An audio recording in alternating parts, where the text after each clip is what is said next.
everyone, Wylock here. This is a big project. I must have restarted 3 or 4 times on it, had analysis paralysis, but ultimately when it comes down to it, we're taking the principles we established in episode 77 for those Gothic buildings and expounding upon them to do a building that is similar to and inspired by, but definitely not the same as, a Games Workshop Shrine of the Aquila. Now back in episode 77, we used this for the structure. It's graphics medium chipboard. Good stuff, but this time around, I wanted to experiment with foam board instead. You can use either, but I figured there'd be more value for both of us if I tried it this time around. So, going to measure out and draw a grid of rectangles, which are 2 inches wide and 3 1/4 inch tall. Okay, now I need to jump ahead for a moment to explain this. So later we're going to be attaching lots of these 1/4 inch wide strips, and they're actually going to be centered on the vertical line. So we need to choose right now which edge is going to be the intact corner of the building, and we need to add an 1/8 inch to the outside of it, just like this. This is going to ensure that those vertical banding pieces are always centered so that all the panels are still the same width. Now make the other wall in the same manner, measure out the grid, and here you can see this is how they're going to be attached together. That's why we did what we did with the corner. If it doesn't quite make sense now, give me a few minutes and it will. So now we're going to measure and mark 3/4 of an inch above each floor line. This is where, if we were doing windows like back in episode 77, this indicates where the bottom of a window would be. 3/4 inch is a good height so that most infantry models will be half obscured. But for these buildings, we're doing some oversized arched windows, so let's go make a template that we can trace so that all our windows always look identical. Get some chipboard or thick cardstock, measure out a rectangle 1.5 inch by 5 1/4 inch, and then freehand draw a curve halfway up as you see here. Cut that out, then trace it onto a bigger piece of cardstock, flip it over and trace it again right next to it. We do it this way to ensure that the arch itself is perfectly symmetric. So now you can cut this second piece out, label it, and save it forever. We're going to use it to trace the windows onto our walls, so it should align with one of those windowsill lines that we just drew that I just talked about, and it should be centered on 2 panels, such that the point of the window at the top is on one of the vertical lines, like you see here. Then make sure you have a relatively fresh blade and cut those windows out. Use your ruler to help with the straight bits when you can, but for those curved portions, you got to do it freehand, nice and slow, with the knife at a shallow angle to ensure that you're kind of dragging the blade through the material as opposed to pushing it through the material. This is a fun step. Take your knife and hack away at the outer sides to create the ruin. Do try to leave the bottom edge at the ground intact. For the windows themselves, you could just leave them empty. I made this model and then printed it on my 3D printer. I put it on Thingiverse and the link is in the description below. If you don't have a 3D printer, I apologize. I don't have any ideas how to duplicate this complex window with craft materials. So get creative, come up with something else. Anyway, gonna use some craft glue. I think white PVA glue would also work, but either way, use that to glue the windows in place. It was at this moment that I realized I'm glad I used foam board for this project because it's a few millimeters thick, and it turns out I really needed that surface area to which to glue these windows. Next up, I took some skull beads. These are actually from the Craft It Forward box I got. In case you missed that, I'll throw a card up on the screen. Anyway, these beads are perfect, so I'm going to use some wire cutters and just cleave away the back half, and then hot glue them on at the 3 corners of the window, like this. Oh yeah, I forgot something really important. So earlier, one of the walls we made an 1/8 inch longer to account for that banding. Likewise, to be symmetric, we need to take the other wall and rip off some amount equal to the thickness of the foam board. So I'm going to go ahead and do that right now. Now the banding that I was talking about, we're going to use chipboard. This is graphics medium chipboard. It's in my storefront. See the link in the description below. If you're new to the channel, I like this stuff because it's basically what you get at the back of a legal pad. Easy to cut, very strong, very durable. Anyway, rip a lot of these 1/4 inch wide strips, and then with a thin bead of white glue, you just start attaching them to the front side of the wall. Just be creative. Here's the design I decided to go with. Also, I found these little beads in my random box, so I'm going to hot glue those on as well, again tapping into the source image. Oh, also, if you forgot to measure out and draw that grid on the inside of the wall, like I did, this would be the time to do it.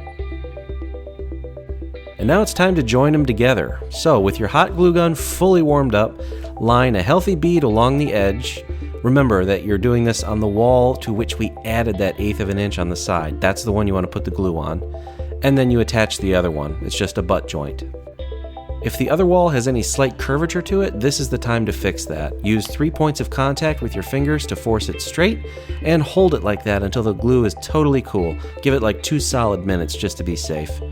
And then apply one final piece of banding to that outside corner to cover up the seam. For the floors, these are going to be L-shaped slabs of foam, so measure the 2 lengths that you'll need, and then cut out a foam L shape. This is a walkway, and I did mine 2 inches wide. Now, there are many ways to decorate this, and you can refer to episode 77 where I did my original Gothic buildings, and I showed you a bunch of different methods for doing the floor, but this time around, I'm keeping it real fast and simple, just doing cross-stitch mesh, sometimes referred to as granny grading. We used this recently in episode 105 when we built those modular fences. So take it outside and spray primer it with black on both sides. I like Krylon because it dries in about 10 minutes and is pretty durable. Cut out an L-shaped piece to match your walkway. Then paint your walkway with black acrylic craft paint. There's a reason for this. Paint it now, because if you glue that mesh on first, it is going to be a ton of work and a royal pain trying to jab black paint down into those tiny squares. Trust me, do it this way. Then, once that's dry, apply some white glue, spread it out, apply the mesh, and then cut away 2 corners jagged to make it look collapsed and ruined. A few hours later, when that's dry, simply hot glue it in. Again, this is an opportunity to true up the piece square. Your walkway should be a perfect 90 degrees, so if you force the walls to it and hold while the glue cools, then you're guaranteed to have a squared up building. Now for the base. Again, measure the 2 sides, but this time cut in a regular shape like a malformed quarter circle, like this. Then with a fairly fresh blade, taper the edges like this, blade at an intense angle. So we're using foam board here instead of MDF for our base. Then cork sheets, just going to break some chunks and hot glue them on, like collapsed wall sections or whatever. And then white glue on the base and flock with sand. This is Quikrete construction sand, has a mixed size aggregate. A day later, the glue will be fully cured and you'll see this. Terrible warp, completely unusable, but fear not. For now, base it in black. If you have your brush slightly wet, dipped in water before you dip it in the paint, it'll mix at the moment you apply it, and that'll help it flow down into all that sand. So that dries, and look now, it's even worse. Ugh. Okay, flip it over, and apply more white glue. Apply a fairly good amount, and spread it out evenly. I like to just use my finger. I know the foam board is white, so this is hard to see, but basically, you want this layer of glue to be just thick enough that you can almost barely see through it. So, hopefully watching this right here, you can see how much I put on there. Next day, voila, miracle, flat as a board. Remember, even though it will seem dry after only like 3 hours, let it cure a full 24 hours. That anti-bend only kicks in like later on. Now let's take a step back for a moment and I'll show you how to do the actual eagle mantle. Again, here's the source image, and here's the feature I'm trying to emulate. So this will take up a 3x3 panel section, and I'm actually doing it on a long side wall as opposed to the corner that we've been working on, but the steps are identical. You can put the eagle wherever you want. Just remember, your fundamentals are with that rectangular grid. Everything is based off of that. So first I'm going to cut out the door at the bottom and a small window in the middle. For that small window, I'm actually using the template I made back in episode 77. Remember I said to save it? Anyway, here's a drawing to show you exactly what I cut out, just using my usual utility knife with a fairly fresh blade. Then with some cereal box or similar cardstock, I cut out the eagle. I'm not going to try and explain it, it's easier just to provide a diagram. So you measure that, cut it out, and then with some white glue, attach it to the wall. It should be flush aligned to the top of the wall like you see here. I did the main body first, and then each wingtip just to help glue from flailing everywhere. For the eagle's head, I freehand drew another template onto chipboard, and I made a PDF you can download and print if you want, the link's below, but if it's several years later and that link is dead, here it is on the screen, which you can pause, screen capture, scale it in Paint or something, and print it that way. Anyway, I'm using 1-inch thick XPS home insulation foam, which I got from the home improvement store, and I use my proxxon hot wire table to cut it, freehand, nice and slow. If you don't want to go the foam route because you can't get it or you don't have a hot wire table, you could just try corrugated cardboard. Just sandwich a bunch of pieces together and then cover up the corrugation with some cardstock. Anyway, then we're simply going to hot glue it on and make sure that it's not crooked in either direction. You might recall these Toho seed beads we used back as potion bottle caps way back in episode 7, so I'm going to attach these as the rivets all along the wing tips. Now these are, I think, metal, so I decided to use gel control super glue. I just placed dollops at 3/4 inch intervals that I pre-measured and marked, and then used some tweezers to place the beads. About an hour later, they ain't going anywhere. Quick note, if you're doing a single wall, not a corner, then you'll see that you don't have 2 axes of connection for your walkways. So I stuck some reinforcing brackets underneath just to give it that extra strength.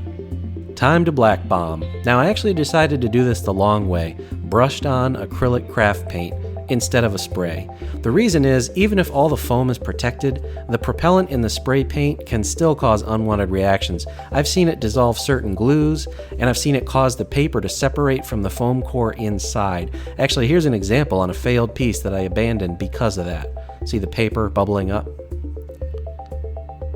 So that done, first up is dark gray. We're going to do an overbrush, which is really just a heavy dry brush. So load up the paint on the brush and then work it back off on the palette a little bit and then just start attacking the piece. Now it's going to look horrible. You're going to think, oh my god, this is not working. But stick with it, trust me. Keep working it all over so you get a good dusty gray appearance. I'd say like 80% coverage. So the black underneath is definitely still a factor. And while we have that color out, let's go ahead and dry brush the base too. Fairly heavy dry brush, 80% coverage. Make sure to randomly change the direction of your brush strokes. And now plain gray. Again, a healthy dry brush over the whole thing, but a bit less, maybe 50% coverage this time. And you want to strive to generally keep your brush strokes in the same direction, up and down, to help emphasize that illusion of height on the building.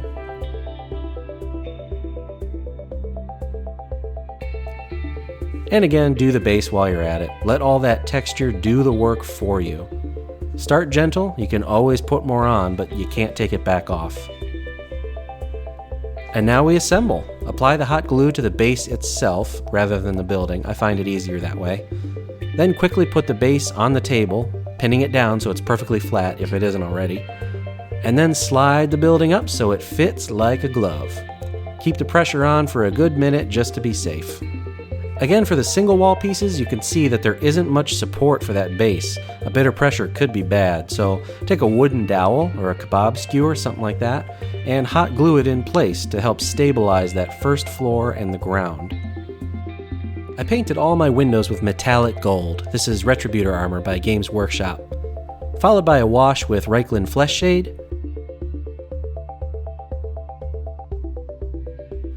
and then highlighted with Liberator Gold. Then I did the skulls. This is Army Painter Drake Tooth, just a plain tan color, 2 thin coats. And for those beads on the panels, just for some variation, I did those in bronze instead of gold. And then wash the skulls and the beads with Agrax Earthshade or any brown wash of your choice. Let it pool up and do all that detail work for you. And finally, this is a metallic shimmering silver. Gonna do the walkways with it. Keep the brush at a fairly shallow angle and you'll see that no paint is able to get down in between the squares. No problem. Then I took my airbrush and just hit those inside corners to provide a bit of shadow and hide the seams. I hid that exposed glue on the posts by using some moss. Flocking or rocks will do fine too. And finally, I wanted to do some ladders. These are hair rollers from Dollar Tree. 8 of them come in a bag for $1. They're really popular in a lot of terrain making. I don't remember where I first saw them used, but I've been waiting for an opportunity to try it out, and here it is. So I cut out some segments with kitchen scissors, and then I'm going to prime them. Now to hold them in place so the spray doesn't blow them away, I just laid them gently on this upside down duct tape, and then took that outside and sprayed it down. And actually that made it real easy for the next step. Just take a metallic gunmetal and then do a heavy dry brush of these. Since they're already in a nice ordered row, just went right on down the line. Took about a minute to do all of them. More and more for my terrain, I've tried to just dry brush up from black rather than use tons of dark washes, which would be a lot of product and a lot of waiting for drying. These look fine as is. So dab of hot glue at each end and put them in place. And we're about to go to the table to see the final product, but real quick, some reminders. If you like what you're about to see, please don't hesitate to hit that like button, subscribe, reminders, etc., etc. There is a link in the description below for my Amazon storefront. Easy, free way to support the channel if you want. Just buy your stuff through that link. And for all you 3D printers out there, Wylock's Crafting Vids is sponsored by Heroes Horde, which has an excellent range of high-quality models, including but not limited to all True Tiles lines, which are OpenLock compatible. Also, check out my modules over on the DM's Guild, and remember, $3 patrons get free copies of all my releases. First, I'm going to show you all 6 pieces that I made in context put together, and then I'm going to take you to the epic battle scene that I staged for this. The one thing they're screaming for still is weathering. Bullet holes, scorch marks, stuff like that, rust. I haven't done any of that yet because I haven't ever tried on any project, so I want to learn a little more about it first before I paint these. So here I made 6 pieces, 4 corners, 2 straight ones, and it's on the straight ones I put an eagle on each. So all told, this makes a big husk of a building that's 16 inches by 30 inches. So it's the centerpiece of the table if you use it. Alright, and as always, I like to make this interesting for you guys. You don't just want to look at a building, so I set up all my Tyranid models, which are fully painted, and all my Ultramarines army, which is about 80% done. All the stuff that you see on the table here we've done previously on the channel, every last bit of it, except the mat, which is a Frontline Gaming mat. Love them. So we're going to fly on over to the street and get a street level view up by these gene stealers. So I've actually put two broken down shrines of the Aquila here across the street from each other. It makes for a very epic looking scene. Well, let's go ahead and take a look. We'll fly through this opening here, and oh, look at that edit. That was a smooth edit. You didn't even know that happened. I'm like freaking Spielberg over here. All right, so anyway, toxic waste site has been set up behind these ruins, so that's like a hot spot for this battle. A couple TAC units set up, doing their best to pin down this melee assault-based army. They're being overrun by the Nids. Up on this middle piece here, there's a TAC unit, and they are staring down the barrel of Flyrant, so I would not want to be them. You know, the real model has ladders, and that's why I put them in here, but it's still unclear to me from the rules in 8th. Of course, I started with 8th, but do you have to include the ladder in the travel path, or can infantry just move vertical and scale walls? It's still unclear to me. I've seen it done both ways. Oh, so gloss varnish, taboo on models, right? Yeah, except Tyranids. I'm really happy with how these turned out. Actually, it was a satin varnish, not gloss. Now I left a few strokes on the course, obviously. Like this here looks pretty plain. You can always add features later, and I plan to. It's just, I got analysis paralysis. I wanted the project to be done, and when that happens, I just brute force it, get her done, and get it playable. If you liked this particular project, here's 2 more that you should go check out right now. Also, enjoy this month's community showcase. And don't forget to subscribe and click that bell reminder icon. I am Wylock, thanks for joining me, and I'll see you next time.